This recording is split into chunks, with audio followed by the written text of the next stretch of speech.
वेळ कमी आहे जरा. सर्वात प्रथम सर्व देशाचं प्रेरणास्थान छत्रपती शिवाजी महाराजांना व्यक्तिशः माझ्या वतीने, व्यासपीठावरती सर्व मान्यवरांच्या वतीने, उपस्थित आपण सर्व लोकशाहीतल्या राजांच्या वतीने विनम्र अभिवादन करतो.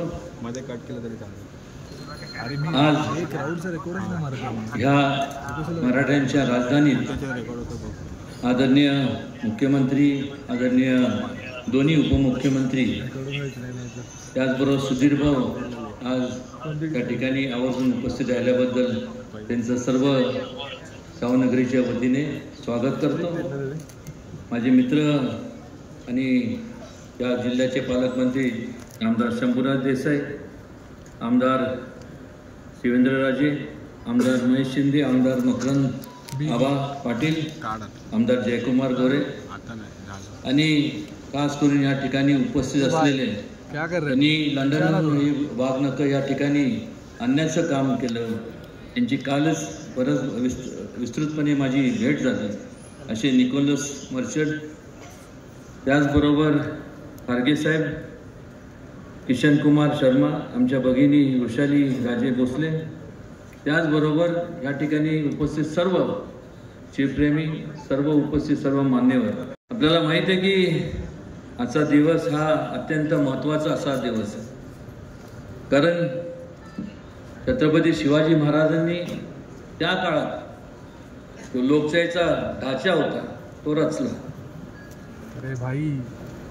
त्यावेळेस एकमेव ह्या जगातला असा एक युगपुरुष राजा होऊन गेला की ज्यांनी त्यावेळेस एक विचार मांडला की लोकांचा सहभाग हा राज्य कारभारात असला पाहिजे आणि त्यातूनच लोकशाहीची निर्मिती झाली. त्याचबरोबर सर्व धर्म समभाव ही संकल्पना त्यांनी दिली, हा विचार त्यांनी दिला. त्याच्या आधारावरती आज आपण पाहतो की या जो एवढा आपण जे म्हणतो की आपला देश सगळ्यात मोठी या जगातली लोकशाही आहे आणि त्याच्यात निर्मिती या विचारामुळे झाली. कारण हा जो विचार त्या काळात जर दिला नसता तर एवढी मोठी आपली लोकशाही राहिली नसती किंवा हे देशाचे तुकडे झाले असते. कारण परकीय आक्रमण ज्यावेळेस होत होतं त्यावेळेस प्रत्येक जाती धर्मातल्या लोकांना कुठलाही भेदभाव न करता एकत्र करण्याचं काम त्यांनी केलं आणि त्यामुळं आज आपण या मोठ्या लोकशाहीमध्ये, जगातल्या सगळ्यात मोठ्या लोकशाहीमध्ये आपण राहतोय. मगाशी आवर्जून या ठिकाणी मला आवर्जून सांगावंसं वाटतं की शिवेंद्रराजेंनी त्यांच्या मागण्यांमध्ये अनेक गोष्टींचा उल्लेख केला. त्याचबरोबर मी विनंती करणार आहे मुख्यमंत्री आणि दोन्ही उपमुख्यमंत्र्यांना की शिवाजी महाराजांचं एक राष्ट्रीय स्मारक दिल्लीत व्हावं, जेणेकरून आंतरराष्ट्रीय पातळीवरती तिथं लोक येत असतात आणि त्याचा पाठपुरावा महाराष्ट्र शासनाच्या माध्यमातून व्हावा. त्याचबरोबर जसं बुद्ध सर्किट आहे तसं त्याच प्रकारे एक शिव राज्य सर्किट देखील स्थापन आपण करावं, जेणेकरून जास्तीत जास्त लोकांपर्यंत, तरुणांपर्यंत शिवाजी महाराजांचा इतिहास आपण पोहोचू शकतो.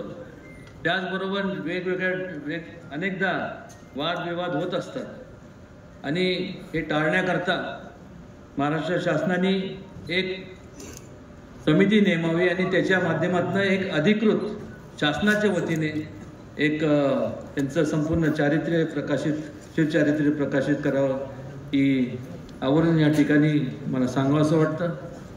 त्याचबरोबर ह्या हे करत असताना एका बाजूला आपण देव तर पाहिला नाही कोणी, पण देवाचे कुठले जे काही सण असतात त्या तारखेप्रमाणे होत असतात.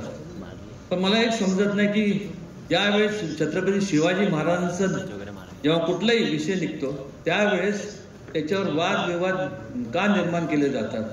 आज तसं पाहायला गेलं तर प्रत्येकजण पक्ष कुठला जरी असला तर छत्रपती शिवाजी महाराजांचं नाव घेऊन ते संपूर्ण शुभ कार्याला सुरुवात करतात आणि मग त्यांच्याच बाबतीत मगाशी जसं बोललं गेलं की त्यांच्याच बाबतीत त्यांची कुठली वस्तू असेल त्या बाबतीत देखील वादविवाद केला जातो, हे कृपया करून हे टाळलं गेलं पाहिजे. कारण या देशाला जर अखंड ठेवायचं असेल तर दुसरा कुठला विचार अखंड ठेवू शकत नाही. केवळ छत्रपती शिवाजी महाराजांचा विचार अखंड ठेवू शकतो. कारण की या देशामध्ये अनेक विविध जाती धर्मातल्या लोकांचं वास्तव्य हा नको तो नको असं करून चालणार नाही.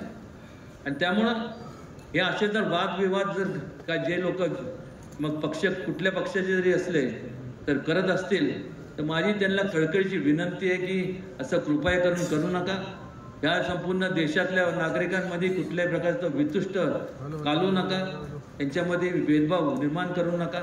आणि खास करून छत्रपती शिवाजींचे महाराजांचे जे काय वस्तू असतील, आज मला सांगा की ज्यावेळेस अनेक वस्तू ज्या आहेत त्या काळात आता ह्याच्यावर ह्या वागणकांबद्दल इतिहासात नोंद आहे. ग्रँड डफ म्हणून त्यावेळेस इथं स्थायिक होते. त्यांनी संपूर्ण त्या काळात त्यांनी सांगितलं की त्यावेळेसचे राजे प्रतापसिंह महाराजांनी त्यावेळेस त्यांना संपूर्ण हे त्यांना भेट म्हणून देण्यात आली. आणि अशा प्रकारे अनेक तलवारी एकच नव्हत्या त्या काळामध्ये, अनेक तलवारी होत्या. त्याच प्रकारे हे सुद्धा वागणं हे त्याचंच प्रतीक आहे. म्हणजे हे ओरिजिनल म्हणजे जे अनेक असतात त्यापैकीच आहे आणि त्याचे नोंद इतिहासात आहे. प्रत्येक वेळेस असं करून वादविवाद निर्माण करून कारण नसताना मतभेद निर्माण करण्याचं काम जर आणि ते सुद्धा स्वतःच्या व्यक्तिकेंद्रित जे लोक करत असतात, स्वतःच्या महत्वाकांक्षा ह्या म्हणजे व्यक्तिकेंद्रित म्हणजे स्वतः मी आणि मीच यांच्या पलीकडे ज्यांना काय दिसत नाही. आज या ठिकाणी आवर्जून मला सांगायचं वाटतं की महायुतीच्या माध्यमातून अनेक या संपूर्ण महाराजांच्या संदर्भात 350 वर्षात पदार्पण करत असताना अनेक संपूर्ण कार्यक्रम वेगवेगळे कार्यक्रम राबवले जातात. आणि खऱ्या अर्थाने या संपूर्ण या सरकारचं मी मनापासून अभिनंदन करतो. आमच्या संपूर्ण राजघराण्याच्या वतीने आणि संपूर्ण तमाम सातारकर आणि शाहूनगरीतल्या लोकांच्या पेक्षा संपूर्ण महाराष्ट्राच्या वतीने त्यांचं अभिनंदन करतो की आज आपण एवढं चांगलं हा कार्यक्रम आणि वागणुका आपण या ठिकाणी आणले. या ठिकाणी आणल्यानंतर केवळ त्या वागणकांकडं वागणक म्हणून बघू नका. ह्या वागणकांनी त्यांनी स्वतःचं म्हणजे छत्रपती शिवाजी महाराजांचं ज्यावेळेस स्वतःचा जीव धोक्यात घातला, त्यांनी जीवाची पर्वा न करता, कारण की औरंगजेबच्या समोर तर त्याच्यासमोर त्यांचं वारसं काय म्हणजे त्यांची उंची पण तेवढी होती. पण त्यावेळेस त्यांनी स्वतःचा जीव धोक्यात घालून संपूर्ण फक्त एकच त्यांच्या समोर एक विचार होता की लोकांचं भलं व्हावं, माझा जीव गेला तरी चालेल. आणि त्यामुळे अशा एका व्यक्तीच्या बाबतीत जेव्हा वागणुका इथे आणले जातात त्याचं पूजन करण्याच्या ऐवजी वादविवाद कृपया करून कधी निर्माण करू नये. आवर्जून या ठिकाणी मला या संबंधित लोकांना सांगावंसं वाटतं.